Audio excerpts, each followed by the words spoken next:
Antonis Vasil Ivanovich, 100188, born in Vinnytsia region, Ratovsky district, village of Zarudya. Got drafted into service. The military recruitment office caught me. They sent me to study at a training unit in Kirovarad region. I underwent training there for 35 days. Buyers from the 66th Brigade arrived and took us. They brought us to Sloviansk. It was formalized, yeah. From Sloviansk, they took us to a village. Well, that's already new. I stayed there for 4 or 5 days, something like that. We didn't do anything.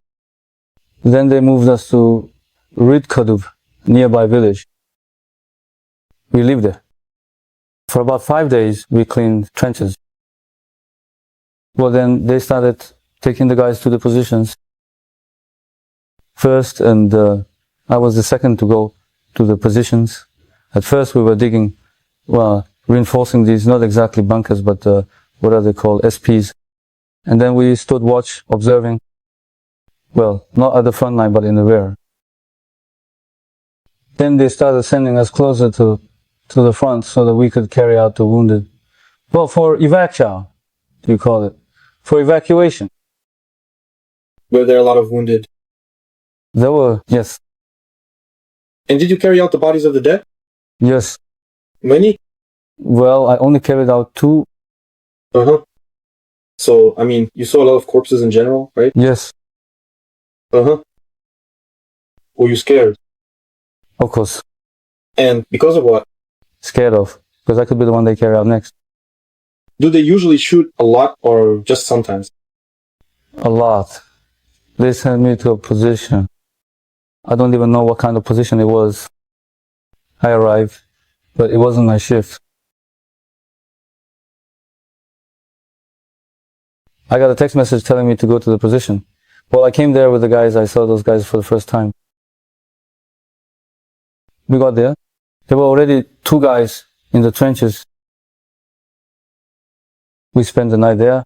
Everything was quiet. Everything was fine. They told us to keep digging the trench. We had it. Then, around 4 in the morning, the shelling started. I was at the edge. That's where I was captured, on the other side. And the guys were a bit further, just around the bend. They started shooting. They didn't shoot for long. Then we came over, and the guys were gone. I saw how he was forced out of the trench and chased. We didn't know what to do. At first, we just stayed well, sat in the trench. The shooting died down. We ran about 50 meters, and found a small dugout. We crawled inside. We sat there and waited.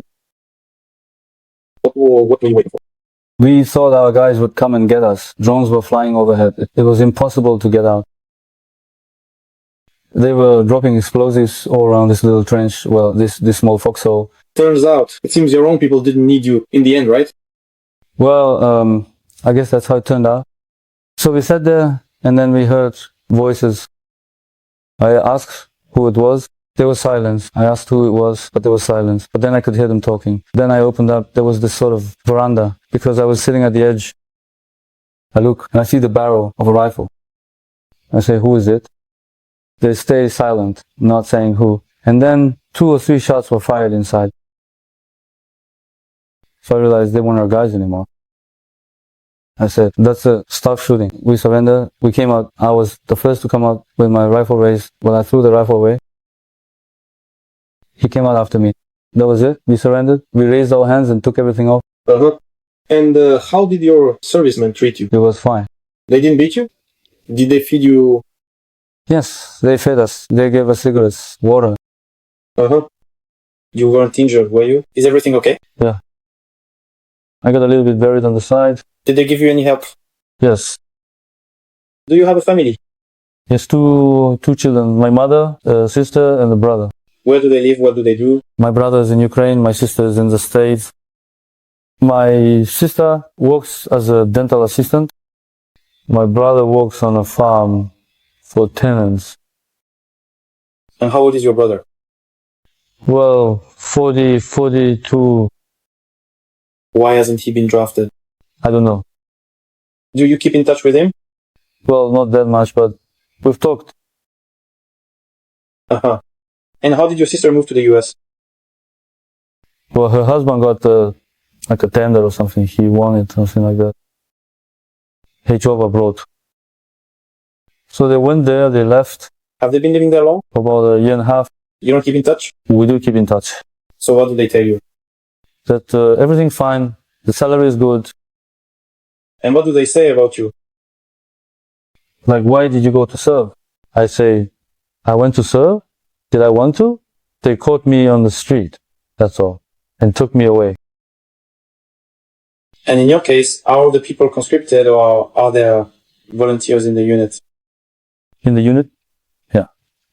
Everyone is conscripted. Well mobilized, as far as I know.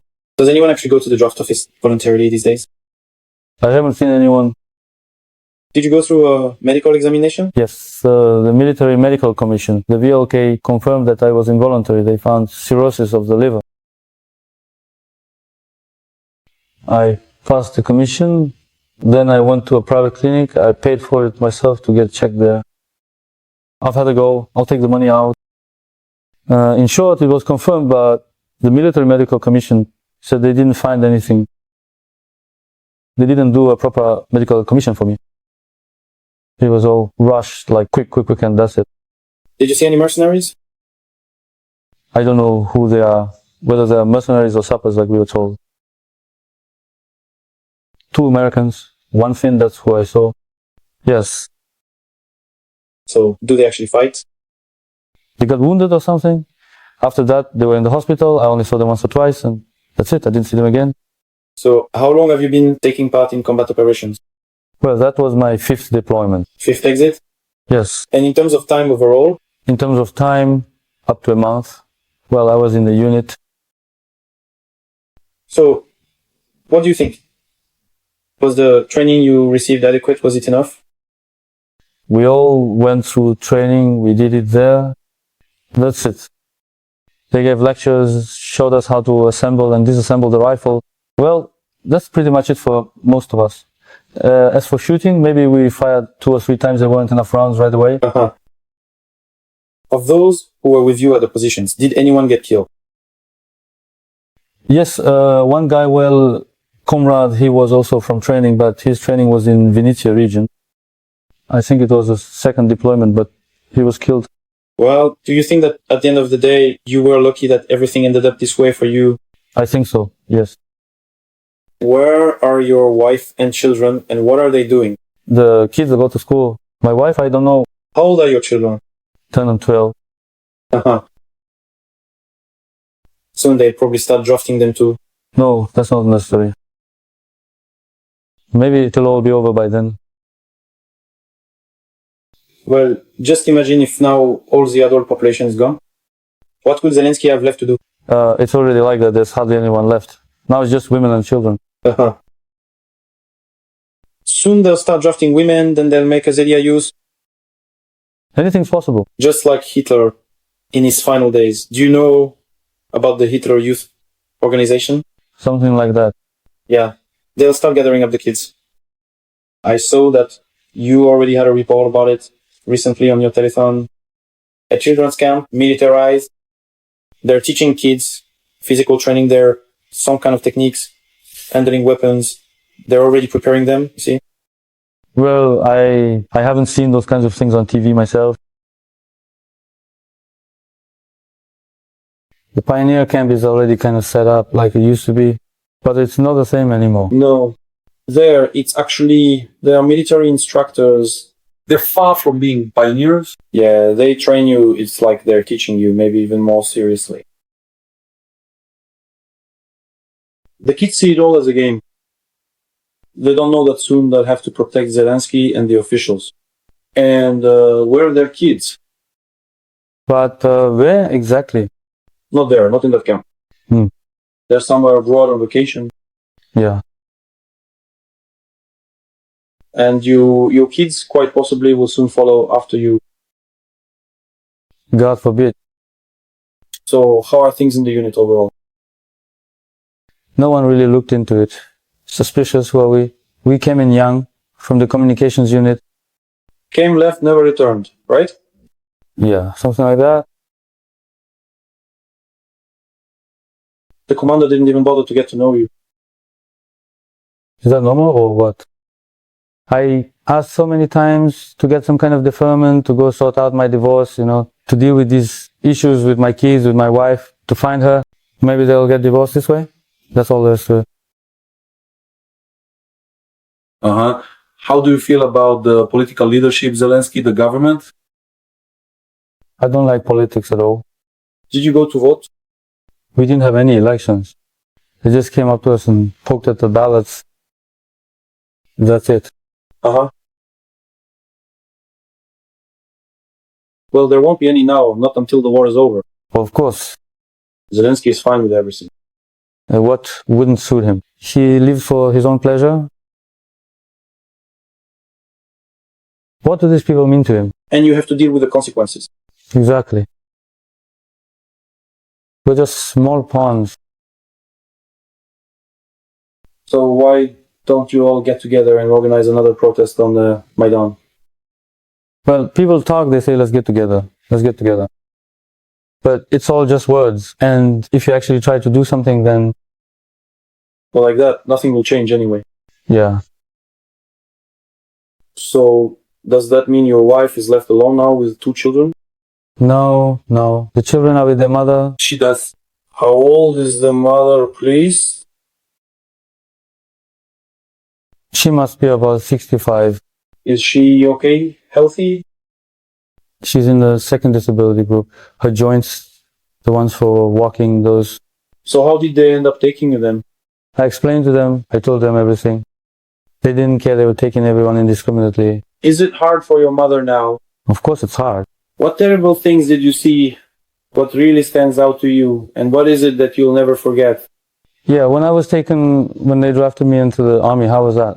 The TCC officers came to me. I was with my little one, at the store. Well, yes. That's something I'll never forget, not in 100 years. Well, tell us in detail. Well, what is there to say? They came and said, just come to the military enlistment office. Why? There's nothing difficult or scary about it. We just update your documents, update the documents. And then all of a sudden we came to the military registration and enlistment office, and then boom, that's it. And that's all. Was that the scariest part? Well, yes, especially in front of my little one. The kid was crying. Hello to you all. Hi, Rodia. Hi, Vlada. I'm doing fine. I'll call soon. There you go.